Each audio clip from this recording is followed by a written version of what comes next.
Hello friends, हम आधुनिक भारत में जो राज्य स्वतंत्र हुए थे उनका अध्ययन कर रहे हैं। इससे पहले हमने बंगाल राज्य का संपूर्ण अध्ययन कर लिया है। यानी बंगाल राज्य के जितने भी स्वतंत्र राज्य के जितने भी नवाब थे, प्लासी का युद्ध, बक्सर का युद्ध, इलाहाबाद की संधि और बंगाल में द्वैध शासन, इन सभी का अध्ययन हम कर चुके हैं। और आइए आज हम बात करते हैं अवध राज्य की। आज का हमारा चैप्टर क्या होगा? स्वतंत्र अवध राज्य। तो स्वतंत्र अवध राज्य का संस्थापक कौन था? स्वतंत्र अवध राज्य का संस्थापक कौन था? तो अवध राज्य का संस्थापक जानने से पहले थोड़ा सा जानिए, ये जो अवध राज्य था,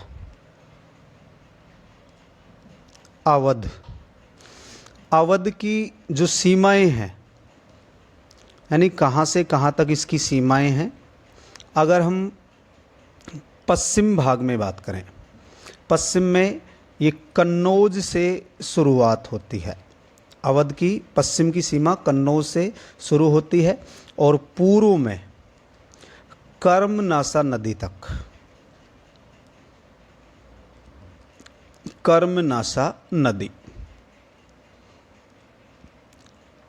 तो जो अवध राज्य है वो पश्चिम में कन्नौज से लेकर पूर्व में कर्मनाशा नदी तक विस्तृत है। और अवध राज्य की जो स्थापना है वो किस मुगल शासक के समय होती है? मोहम्मद शाह रंगीला। मोहम्मद शाह रंगीला। और इसकी स्थापना कब होती है? 1722 में। स्थापना कब होती है? 1722 में। 1722 में। तो अब क्वेश्चन पूछा गया कि स्वतंत्र अवध राज्य का संस्थापक कौन था? इसमें ऑप्शन है आपके सामने, बुरहान उल मुल्क। बुरहान उल मुल्क, यानी इसका अन्य नाम है सआदत खां। सादत खां, सआदत खां। तो स्वतंत्र अवध राज्य का संस्थापक कौन है? बुरहान उल मुल्क सआदत खां। बुरहान उल मुल्क सआदत खां, यानी सआदत खां को ये जो उपाधि है, बुरहान उल मुल्क की जो उपाधि है, ये उपाधि किसके द्वारा दी गई थी? मोहम्मद शाह रंगीला द्वारा। मोहम्मद शाह रंगीला के द्वारा इसे ये उपाधि दी गई थी। इसके बाद ऑप्शन बी में है सफदर जंग, यानी बुरहान उल मुल्क अवध का नवाब कब से कब तक रहा? 1722 से 1739 तक। 1722 से 1739। सफदर जंग ये दूसरा नवाब है, अवध का दूसरा नवाब है। 1739 से और 1754 तक। 1754 तक। शुजाउद्दौला की यदि हम बात करें, ये तीसरा नवाब है। ये 1754 से लेकर के 1775 ईस्वी तक रहेगा। और उसके बाद है असफउद्दौला। असफउद्दौला 1775 से 1797 तक। ये 1775 से 1797 तक। तो एक क्रम भी याद रह जाएगा। पहला अवध का नवाब कौन है या संस्थापक कौन है, शासक कौन है? बुरहान उल मुल्क। दूसरा है सफदर जंग। तीसरा है शुजाउद्दौला और चौथा है असफउद्दौला। तो इसका सही जवाब होगा ऑप्शन ए। इसका सही जवाब क्या होगा? Option A.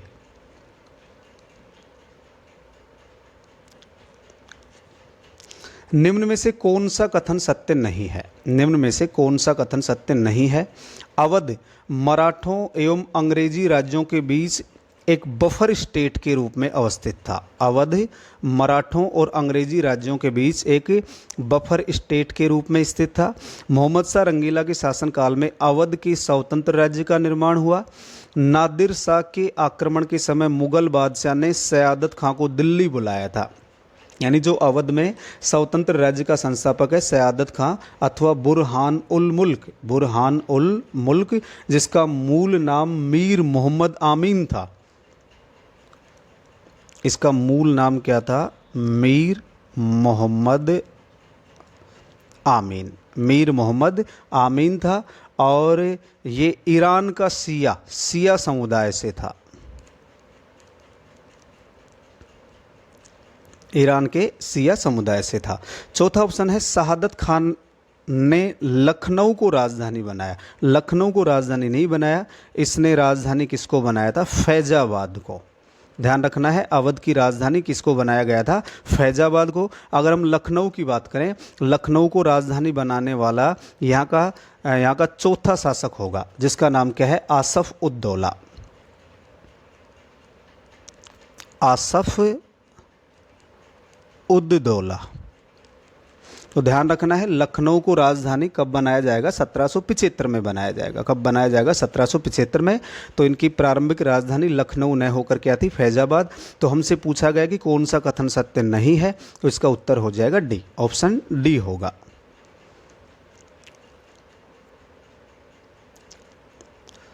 नादिर शाह की दिल्ली बुलाने पर अवध के किस नवाब ने जहर खाकर आत्महत्या कर ली थी? नादिर शाह की दिल्ली बुलाने पर अवध के किस नवाब ने जहर खाकर आत्महत्या कर ली थी? शहादत खां, सफदरजंग, शुजाउद्दौला और वजीर अली। तो अगर हम नादिर शाह की बात करें, नादिर शाह ने 1739 में भारत पर आक्रमण किया था। 1739 में इसने भारत पर आक्रमण किया, और इस समय मोहम्मद शाह रंगीला शासक है। इस समय शासक कौन था? मोहम्मद शाह रंगीला।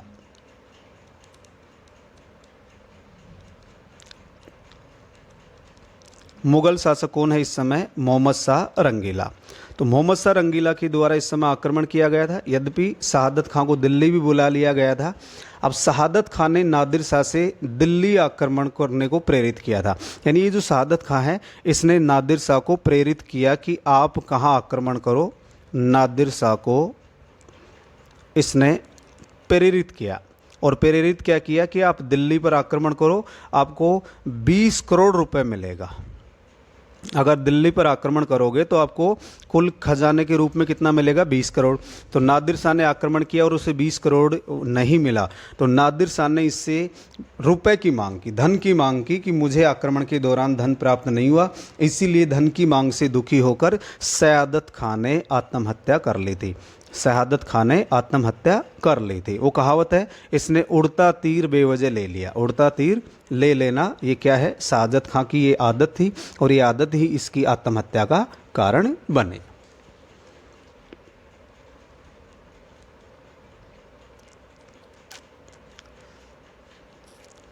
इसके बाद अगला क्वेश्चन है, अवध के किस नवाब ने अहमद शाह अब्दाली के विरुद्ध युद्ध में भाग लिया था? अहमद शाह अब्दाली का आक्रमण होता है 1748 में। ये पहला आक्रमण 1748 में हुआ था। यानी अहमद शाह अब्दाली ने भारत पर कुल 7 आक्रमण किए थे। कितने आक्रमण किए थे? 7 आक्रमण किए थे। अब ये जो आक्रमण है, अवध के किस नवाब ने अहमद शाह अब्दाली के विरुद्ध युद्ध में भाग लिया था? तो अहमद शाह अब्दाली ने आक्रमण किया।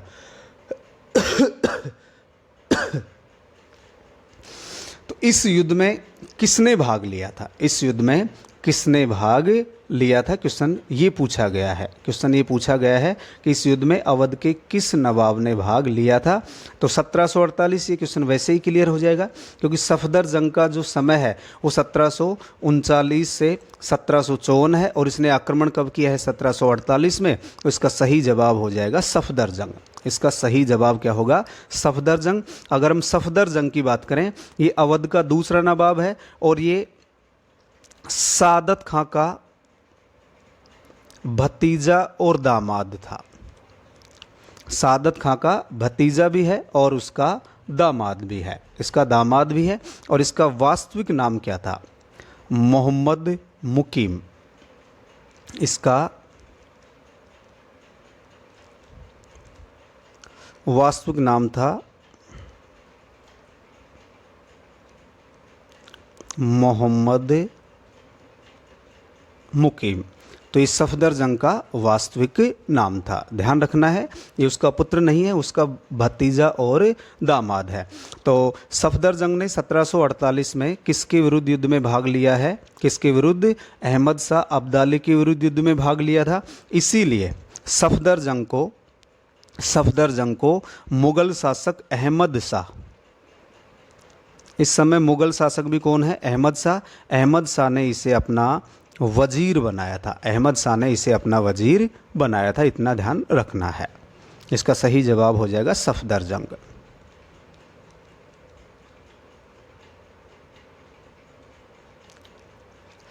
किसके समय अवध में लखनवी तहजीब विकसित हुई थी? लखनवी तहजीब किसके समय विकसित होती है? इसका भी सही जवाब होगा सफदरजंग। इसका सही जवाब क्या होगा? सफदरजंग। सफदरजंग के समय लखनवी अवध में लखनवी तहजीब की शुरुआत या विकसित होती है।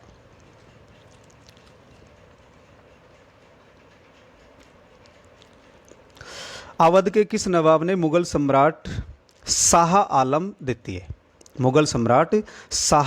द्वितीय को अपने राज्य में शरण दी थी? अपने राज्य में शरण दी थी। तो ध्यान से समझना है। शुजाउद्दौला की यदि हम बात करें, शुजाउद्दौला का समय है 1754 से 1775। इसका शासनकाल क्या है? 1754 से 1775।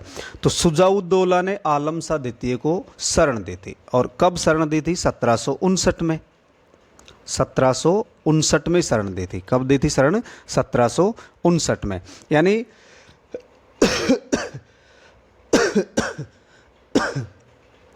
मुगल सम्राट शाह आलम द्वितीय पानीपत का जो तीसरा युद्ध होगा, इस युद्ध में भी शुजाउद्दौला भाग लेगा। पानीपत का तीसरा युद्ध होगा, यानी ये पानीपत का तीसरा युद्ध यद्यपि मराठों और अहमद शाह अब्दाली के मध्य हुआ था, इस युद्ध में अहमद शाह अब्दाली का साथ दिया था, मराठों के विरुद्ध भाग लेगा। इससे पहले इसने मुगल सम्राट शाह आलम द्वितीय को अपने राज्य में शरण दी थी। तो इसका सही जवाब होगा शुजाउद्दौला। सही जवाब क्या होगा? शुजाउद्दौला।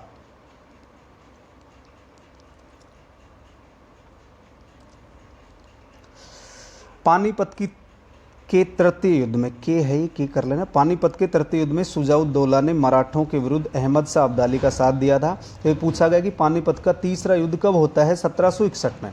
पानीपत का तीसरा युद्ध कब होता है? 1761 में। और ये साथ देने का कारण क्या था? यानी अवध के नवाब शुजाउद्दौला ने पानीपत के तीसरे युद्ध में जब अहमद शाह अब्दाली का साथ दिया, तो इसका मुख्य कारण क्या था? अपने साम्राज्य की सुरक्षा करना, मराठों से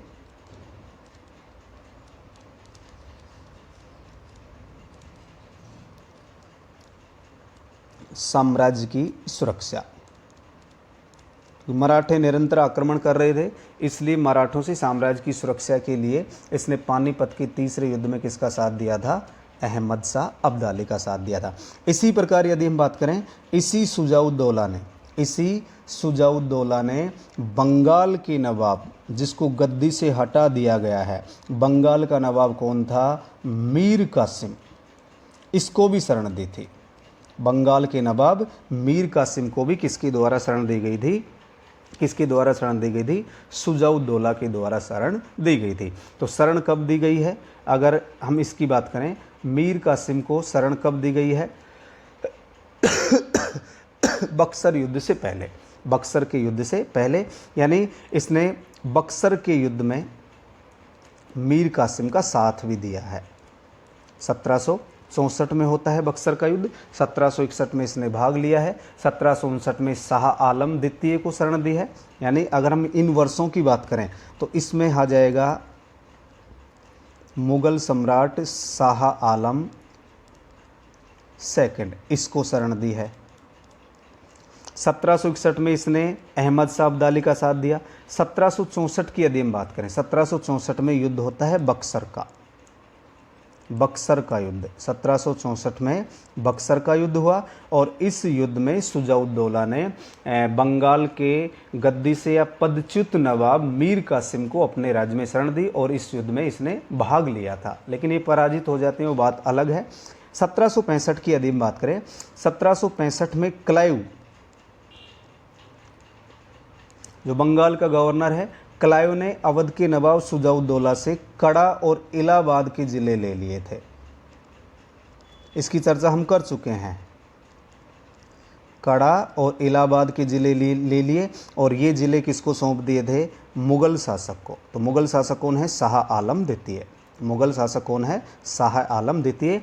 ध्यान रखना है, अवध का वह नवाब, मैं दोबारा रिपीट कर रहा हूँ, अवध का वह नवाब जिसने बक्सर के युद्ध में भाग लिया, पानीपत के तीसरे युद्ध में मराठों के विरुद्ध भाग लिया, मुगल बादशाह शाह आलम द्वितीय को शरण दी और बंगाल के गद्दी से हटाए गए नवाब मीर कासिम को शरण दी। तो इसमें सभी का उत्तर क्या होगा? शुजा-उद-दौला। सभी का उत्तर क्या होगा? शुजा-उद-दौला। तो इसका उत्तर क्या होगा? 1761। अवध के नवाब शुजा-उद-दौला ने वारेन हेस्टिंग से किस वर्ष बनारस की संधि की? किस वर्ष बनारस की संधि की? तो बनारस की संधि किस वर्ष की जाती है? किसके द्वारा की जाती है? शुजा-उद-दौला के द्वारा। किसके साथ की जाती है? वारेन हेस्टिंग्स के द्वारा। वारेन हेस्टिंग्स के द्वारा। तो इसका सही जवाब होगा 1773। इसका सही जवाब तो क्या होगा? 1773, क्योंकि 1773 में ही जो बनारस की संधि है, इस बनारस की संधि के तहत इलाहाबाद और कड़ा और इलाहाबाद, ये दोनों जो क्षेत्र हैं, ये दोनों क्षेत्र 50 लाख रुपए में बेच दिए इसने। 50 लाख रुपए में बेच दिए। समझिए एक बार। इससे पहले अभी मैंने बात की 1765 में क्लाइव ने अवध के नवाब शुजा-उद-दौला से कड़ा और इलाहाबाद के जिले लेकर मुगल सम्राट शाह आलम द्वितीय को दे दिए थे। वो इलाहाबाद की संधि के तहत दिए गए थे, हम इसकी चर्चा कर चुके हैं। उसके बाद 1773 में वारेन हेस्टिंग्स ने क्या किया? बनारस की संधि की। 1773 में किसके साथ बनारस की संधि की गई है? शुजा-उद-दौला के साथ बनारस की संधि की गई। और इस संधि के तहत कड़ा और इलाहाबाद जो अब अंग्रेजों के नियंत्रण में थे, ये वापस दे दिए गए। और कितने रुपए में दिए गए हैं? 50 लाख रुपए में। कितने रुपए में दिए गए हैं? 50 लाख रुपए में दिए गए हैं। 1775 में शुजा-उद-दौला की मृत्यु हो जाएगी। 1750 में शुजा-उद-दौला की मृत्यु। और अगर हम 1774 की बात करें, 1774 की बात करें तो ये अंग्रेजों से संधि कर लेता है। संधि से प्रेरित होकर ये रुहेलखंड पर आक्रमण करता है। अंग्रेजों से संधि करता है और इस संधि से प्रेरित होकर के रुहेलखंड पर आक्रमण करता है और रुहेलखंड का अवध में विलय कर लिया जाता है। रुहेलखंड का अवध में विलय कर लिया जाता है। तो इसका सही उत्तर होगा 1773।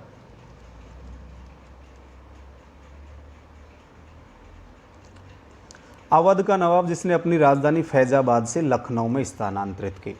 अवध का नवाब कौन है? जिसने अपनी राजधानी फैजाबाद से लखनऊ, यानी अवध की जो प्रारंभिक राजधानी थी वो फैजाबाद थी। प्रारंभिक राजधानी क्या थी? फैजाबाद। लेकिन क्वेश्चन पूछा गया है फैजाबाद से लखनऊ ले जाने वाला शासक कौन था? आसफ-उद-दौला।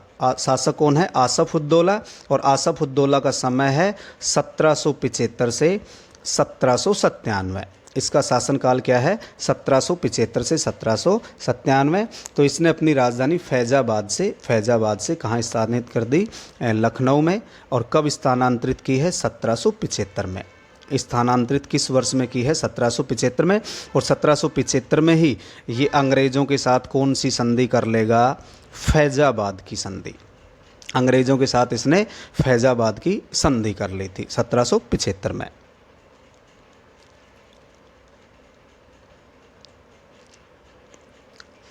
अवध के नवाब आसफ-उद-दौला ने कंपनी के साथ किस वर्ष फैजाबाद की संधि संपन्न की? किस वर्ष फैजाबाद की संधि संपन्न की है? तो क्वेश्चन है अवध के नवाब आसफ-उद-दौला ने कंपनी के साथ किस वर्ष फैजाबाद की संधि की? अभी हम चर्चा कर चुके हैं। तो इसका सही जवाब तो होगा 1775। इसका सही जवाब क्या होगा? 1775। और अब इसमें फैजाबाद की जो संधि की गई, इस संधि में कौन कौन सी प्रमुख शर्तें हैं? कौन कौन सी शर्तें थी? एक तो इस संधि के तहत बनारस पर अंग्रेज़ों की सर्वोच्चता स्वीकार कर ली गई। बनारस की संधि फैजाबाद की संधि के तहत बनारस पर अंग्रेज़ों की सर्वोच्चता स्वीकार कर ली गई। नंबर 2, अंग्रेज़ों ने अवध की जो बेगम है, अवध की बेगमों की संपत्ति की सुरक्षा की गारंटी ले ली। अंग्रेज़ों ने संपत्ति की सुरक्षा की गारंटी ली। इसी प्रकार जैसे हम नंबर 3 पे बात करें, यानी नवाब एक अतिरिक्त अंग्रेजी सेना की टुकड़ी रखेगा, अंग्रेजी सेना की टुकड़ी। लेकिन इसका जो खर्चा है, इसका खर्चा अवध के नवाब के द्वारा दिया जाएगा, अर्थात आसफ उद्दौला के द्वारा दिया जाएगा। तो ये संधि की शर्तें थी। तो संधि कब होती है? 1775 में। 1781 की यदि हम बात करें, 1781 में वारेन हेस्टिंग्स ने 1781 में वारेन हेस्टिंग्स ने अवध की बेगमों से जबरन धन वसूल कर लिया था, जबरन धन वसूल कर लिया था। और जब ये जबरन धन वसूल किया, ये जब इंग्लैंड जाते हैं, वारेन हेस्टिंग्स जब इंग्लैंड जाते हैं, तो बर्क के द्वारा इनके विरुद्ध महाभियोग चलाया गया था। ध्यान रखना है, महाभियोग चलाया गया था, जिसमें एक मुद्दा कौन सा बनाया गया था? बेगमों से जबरन धन वसूल करना, जबरन धन वसूल करना। 1784 की यदि हम बात करें, 1784 में आसफ उद्दौला ने लखनऊ में इमाम बाड़ा का निर्माण करवाया था, इमाम बाड़ा। और ये जो इमाम बाड़ा है, ये मुहर्रम मनाने के लिए करवाया गया था। मुहर्रम मनाने के लिए इमाम बाड़ा। तो इमाम बाड़ा का निर्माण कहाँ करवाया गया था? लखनऊ में। कहाँ करवाया गया? लखनऊ। किसके द्वारा? आसफ उद्दौला के द्वारा। और 1797 में इसकी मृत्यु हो जाती है, 1797 में इसकी मृत्यु। और इसकी मृत्यु के बाद नया नवाब कौन बनता है? वजीर अली। नया नवाब कौन बनेगा लखनऊ का? वजीर अली बनेगा। तो इसका सही जवाब होगा 1775।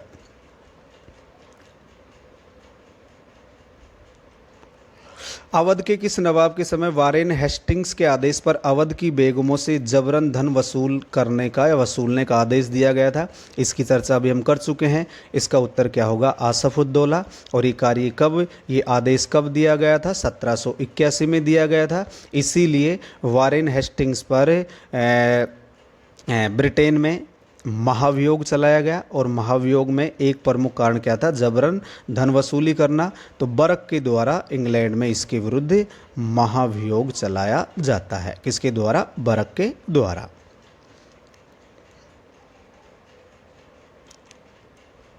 अगला क्वेश्चन है, आसफ उद्दौला ने मुहर्रम मनाने के लिए किस वर्ष लखनऊ में इमाम बाड़ा का निर्माण करवाया? तो लखनऊ में इमाम बाड़ा, और ये किसके लिए है? मुहर्रम मनाने के लिए। किसके द्वारा? आसफ उद्दौला के द्वारा। और इसमें स्तंभ का प्रयोग नहीं किया गया है।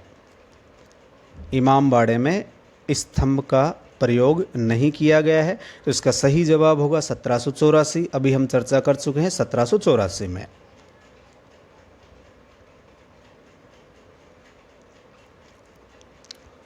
इसके बाद देखिए, यानी आसफ उद्दौला के बाद यहाँ का नवाब बनता है वजीर अली।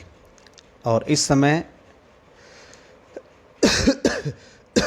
वजीर अली, और वजीर अली के बाद नवाब कौन बनता है? नवाब शहादत अली खां द्वितीय। नवाब शहादत अली खां द्वितीय 1797 से लेकर के 1814 तक।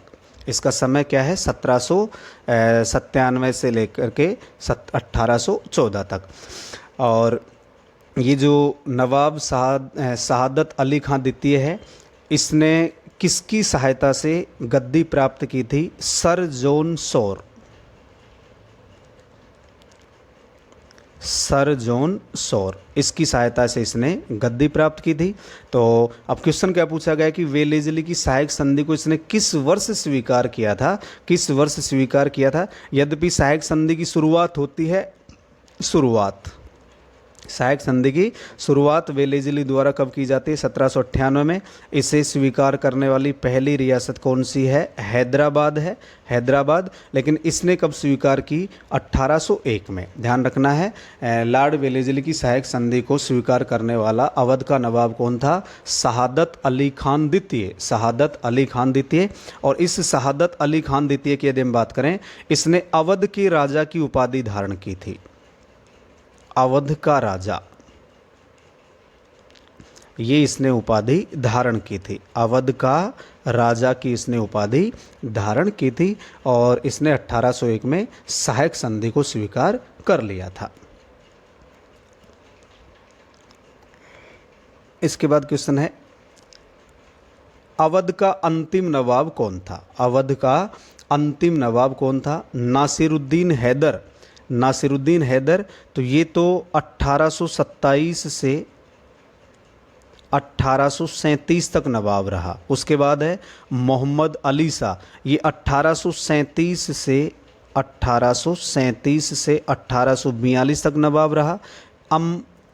अमजद अली, ये नवाब रहा 1842 से 1847 तक। और वाजिद अली शाह नवाब रहा 1847 से 1856 तक। तो अवध का अंतिम नवाब कौन था? वाजिद अली शाह। ध्यान रखना है, अवध का अंतिम नवाब कौन था? वाजिद अली शाह था। वाजिद अली शाह है इसका सही जवाब होगा वाजिद अली शाह। अगला क्वेश्चन देखिए, लॉर्ड डलहौजी ने किस रिपोर्ट को आधार बनाकर कुशासन के आरोप पर अवध को हड़प लिया था? कुशासन के आरोप पर अवध को हड़प लिया था। कुशासन की बात की गई है, तो इसमें ऑप्शन है कर्नल स्लीमैन। ऑप्शन ए है इसमें कर्नल स्लीमैन। तो कर्नल स्लीमैन की यदि हम बात करें, यानी 1848 की बात है। बात कब की? 1848। लॉर्ड डलहौजी ने 1848 में कर्नल स्लीमैन को अवध भेजा। इसको कहाँ के दौरे पर भेजा? अवध के दौरे पर भेजा। लेकिन इसने अवध की स्थिति दयनीय बताई। अवध की स्थिति कैसी बताई? दयनीय, कि अवध की स्थिति दयनीय है। लेकिन फिर भी इसने अवध के विलय का विरोध किया था। ध्यान से समझना है एक एक लाइन को। लॉर्ड डलहौजी ने किस रिपोर्ट को आधार बनाकर कुशासन के आरोप पर अवध राज्य को हड़प लिया था? तो डलहौजी के द्वारा सबसे पहले 1848 में कर्नल स्लीमैन को अवध का दौरा करने के लिए भेजा गया। इसने अवध की स्थिति दयनीय जरूर बताई, लेकिन इसने अवध के विलय का विरोध किया था कि अवध का विलय नहीं होना चाहिए। इसके बाद है बिशप हैपर। बिशप हैपर को अवध भेजा गया। इसको अवध भेजा गया, तो इसने अवध में यानी अवध का भ्रमण किया। तो यहाँ इसने जनसंख्या, खेती, उद्योग आदि पर प्रसन्नता व्यक्त की। और इसने कहा कि अवध की स्थिति को देखकर कोई यह नहीं कह सकता कि अवध में कुशासन है। तो हम यहाँ भी कह सकते हैं कि इसने भी कुशासन का विरोध किया था। अवध में कुशासन है, तो हैबर ने भी इसका विरोध किया। इसके बाद है colonel James Outram. Colonel James Outram 1854 में। बात कब की? 1854 की। तो कर्नल जेम्स आउट्रम को लखनऊ का रेजिडेंट बनाया गया। लखनऊ, इसे लखनऊ का बना दिया गया रेजिडेंट। किसे? कर्नल जेम्स आउट्रम को। और इसने प्रशासन की दुर्दशा का वर्णन कर दिया कि प्रशासन सही तरीके से संचालित नहीं हो रहा है। तो प्रशासन की इसने दुर्दशा का वर्णन किया। तो इस रिपोर्ट को आधार मान करके किसकी रिपोर्ट को? कर्नल जेम्स या आउट्रम की रिपोर्ट कह देते हैं। इसको आधार मान करके 1856 में अवध का विलय कर लिया गया। किसके द्वारा? लॉर्ड डलहौजी के द्वारा। तो आउट्रम अवध विलय के समय अवध का रेजिडेंट था। कहाँ का रेजिडेंट था? अवध का रेजिडेंट था। इतना ध्यान रखना है। और इसे बाद में अवध का या लखनऊ का पहला चीफ कमिश्नर बनाया जाता है। Chief commissioner. तो ये क्वेश्चन कई बार एग्जाम में आया हुआ है। लॉर्ड डलहौजी के द्वारा किस राज्य को या किसे कुशासन के आधार पर गद्दी से हटा दिया गया था, हड़प लिया था? तो अवध होगा। अगर हम वाजिद अली शाह की बात करें, यानी इसमें नवाब कौन है? वाजिद अली शाह। ये अंतिम नवाब है। ये अवध का अंतिम नवाब था वाजिद अली शाह। और इसका जो उपनाम है, एक उपनाम है इसका रंगीला शाह। वाजिद अली शाह को रंगीला शाह के नाम से भी जाना जाता है। इसे अख्तर पिया के नाम से भी जाना जाता है। अख्तर पिया, ध्यान रखना है, अख्तर पिया। रंगीला शाह और अख्तर पिया के नाम से भी इसे जाना जाता है। तो 1848 में अवध का विलय कर लिया गया। किसकी रिपोर्ट के आधार पर? आउट्रम की रिपोर्ट, यानी कर्नल जेम्स आउट्रम की रिपोर्ट के आधार पर।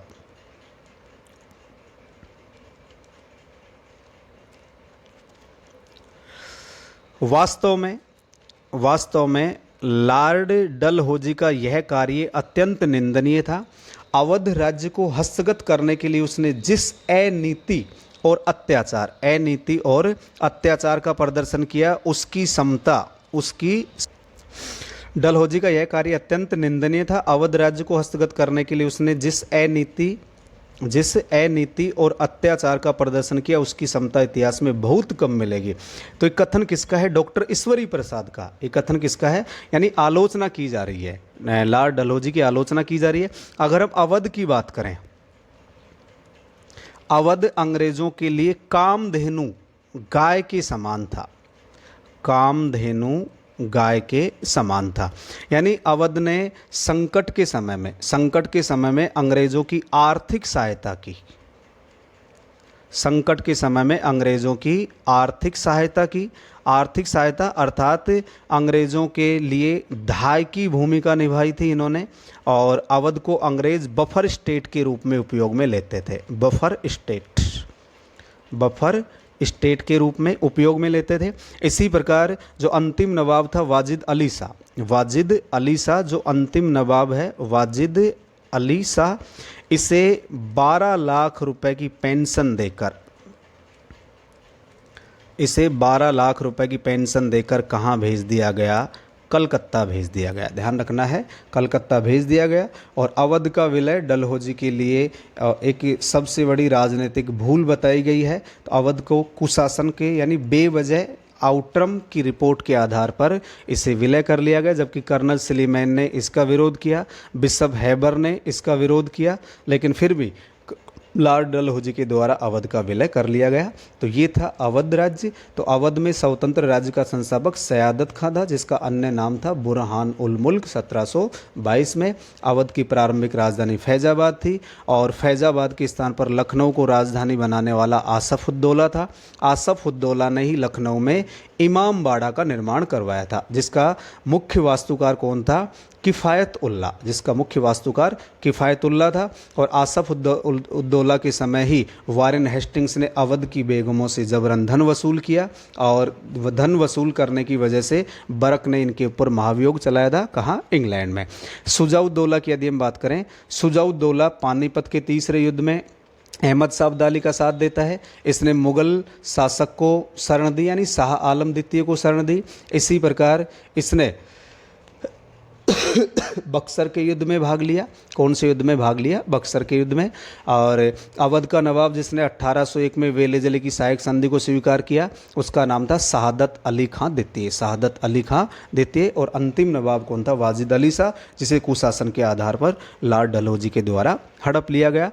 इसके बाद हम बात करेंगे मैसूर राज्य की। अगला जो टॉपिक होगा मैसूर राज्य, यानी जिसमें हैदर अली और टीपू सुल्तान, दो प्रमुख व्यक्ति होंगे, हैदर अली और टीपू सुल्तान। तो आज के लिए इतना ही। जय हिंद, जय भारत।